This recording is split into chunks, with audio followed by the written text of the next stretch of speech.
specifics of? Madam President, American democracy stands today at a perilous crossroads. 1 week ago, the 6 conservative justices on the Supreme Court undermined the most basic premise in our constitutional order, that no one is above the law. They incorrectly declared that former President Donald Trump enjoys broad immunity from criminal prosecution for actions he took while in office.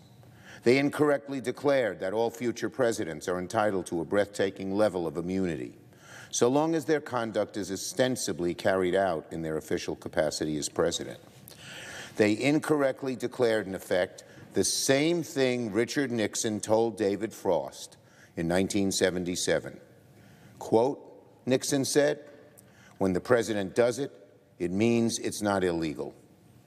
That's what the court, in effect, was saying. We were all taught in grade school that there are no kings here in America. But what the conservative justices have done is effectively place a crown on Donald Trump's head. In their judgment, the president is now free to behave however he likes, even to behave criminally, as long as he argues that he was acting as president. He is in many ways untouchable. The conservative majority's decision on immunity is the most un-American proposition, the very antithesis of what the framers envisioned. Presidential immunity is nowhere to be found in the Constitution, and this lawless ruling underscores just how hollow the conservative justices' commitment to originalism truly is.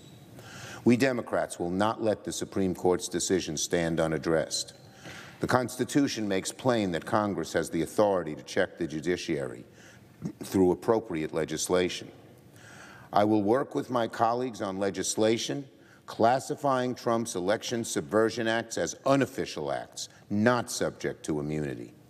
We're doing this because we believe that in America, no president should be free to overturn an election against the will of the people, no matter what the conservative justices may believe.